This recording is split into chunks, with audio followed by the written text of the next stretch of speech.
Sa isang arena kung saan may isang kalahok na kilala. Sa kanyang signature move kung saan hindi makakatakas. Ang kalaban kilala rin siya bilang isang madayang manlalaro. At malupit dahil hinahawakan niya ang kamay ng kalaban. Upang hindi ito makapag-top out ngunit isang araw. Ang galaw na iyon ay hindi na nakita ulit dahil sa pangyayari na nasukahan ng lalaki ang kilala lang. Manlalaro na yun dahil sa kanyang maduming laro ay hindi na ulit nakalaban sa arena dahil nagkaroon siya ng kahinaan na kung saan meron siyang germophobia. Dahil at napunta tayo kung saan tinatawag ni Choju Young ang lalaki na germaphobe, ano hindi mo parent ba? Sasagutin ang mga tanong ko sa'yo, sabihin mo sa akin. Ang lahat ng nalalaman mo tungkol sa Heavenly Dragon. Hindi naman sumagot ang lalaki, sinabi lang nito ang sahig dito ay napakadumi, ang balat ko ay madudumihan. At habang sinasabi niya ito ay naghanda siya para umatake kay Choju Young, ngunit bago pa man tumama ang atake niya kay Choju Young ay sinuntok na siya ni Choju Young at sabi nito habang pinagsusuntok niya ang lalaki. Kahit na sa ganitong sitwasyon ay nag-aalala ka pa rin. Para dyan habang nakikita ito ni Gu namin ay nasabi niya sa kanyang isip na para lang isang lamok ang lalaki na pinagsusuntok ni Choju Young at nagagalak siya. Dahil hindi niya kalaban si Choju Young at sabi naman ng lalaki, ikaw na ika-7,199 na papatayin kita, sabi naman ni Choju Young, ayaw kong gawin ito dahil nakakadiri.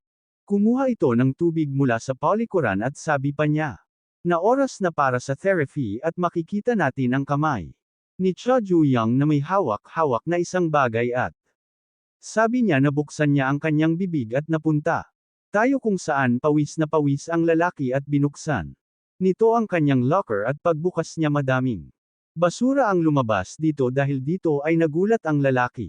Dahil may napakadaming basura at nasa likod niya naman ang isang lalaki at inihambas niya sa sahig si Park Jong-chan at sabi ng lalaki, sabi nila nagkaroon ka ng germophobia kaya hindi ka na nakakalaban sa arena, mukhang totoo nga ang mga sinabi nila dahil sa sitwasyon ito na nakikita ko. Alam mo ba gaano nila ako minaliit sa arena dahil sa madumi mong laro? Habang sinasabi ito ng lalaki ay may isang bagay ito sa kanyang kamay para ilagay sa bunganga ni Park Jong-chan. Nagulat naman si Park Jong-chan sa gagawin ng lalaki at pinipigilang niya ito at sinabi niyang madumi ang bagay na hawak ng lalaki at bigla na lang tumagilid ang lalaki.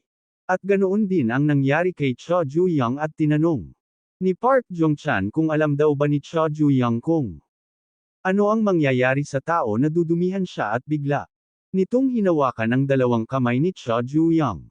Sabi pa ni Park Jong-chan, bubugbugin kita ng walang tigil. Si Choju Young naman ay nahihirapan at sabi ni Park Jong-chan, ngayon ay hindi na kita papakawalan hanggang sa mabali ang mga buto mo. Habang nahihirapan naman si Choju Young nang makita ito ni Gu namin ay nag-aalala siya at tinanong niya sa kanyang sarili kung tutulungan niya si Choju Young kung magpapatuloy ang ganito. Hindi naman na ipagpatuloy ang sinasabi ni Gu namin dahil nagulat siya. Sinabi ni Choju Young na nagpapaalala ito ng kabataan niya bilang anak ng lalaking yun. Hindi man lang niya ako nayakap kahit isang beses kundi tinuro niya ako kung paano makipag laban. Ang pagyakap niya sa akin napakahigpit na para bang madudurog na ang mga buto at nagsalita si Choju Young, anong klaseng nakakadiring alala yun, ngunit salamat doon dahil kaya ko makipaglaban ng harapan. Si Park Jong-chan naman ay nahihirapan at sabi pa ni Choju Young na napapaihi siya at dahil sa lakas ng puwersa ni Choju Young may naririnig tayong nabali. Napasigaw naman si Park Jong-chan at sabi pa ni Choju Young, ano kaya ang babaliin ko o baliin ko na lang ang spinal cord mo at maririnig natin ang bagbalik ng buto sa kamay ni Park Jong-chan at pati ang kanyang spinal cord ay tila nabali na rin. Napasigaw naman ng sobrang lakas si Park Jong-chan sa sakit. Nagtataka naman si Choju Young sa ginagawa ni Park Jong-chan at tinanong niya ito kung nagtatop out na ba ito para palayain niya na ito. Napangiti naman si Choju Young at sinabing wala sa kanya. Nagturo nito. Nagulat naman si Park Jong-chan at napasigaw na nga ng sobrang lakas si Park Jong-chan dahil sa ginawa ni Choju Young at Sa sobrang sakit din ito napunta naman tayo kung saan. Nagutos ang gwardya na linisin ang bawat sulok sinunod. Naman ito ng mga bilanggo at sa palikuran ay makikita. Natin ang imbodo sa bunganga ng lalaki ito pala ay si Park Jong-chan na nakagapos na at sinasabi ni Gu namin na wag siya masyadong malikot, sabi pa ni Gu namin kay Cho Ju-young na ang lalaki ang punot dulo ng gulong ito ngunit bakit hindi niya maintindihan ang sinasabi natin at sabi pa ni Gu namin mukhang ang shock therapy ay hindi pa sapat, mukhang kailangan nating gawin pa ito ulit at sabi naman ni Cho Ju-young na ayaw niya na itong gawin ngunit ito na lang ang kanilang pagpipilian dahil ito na lang ang nakakabiglang gawin at inihiyan niya na nga ang bibig ni Park Jong-chan.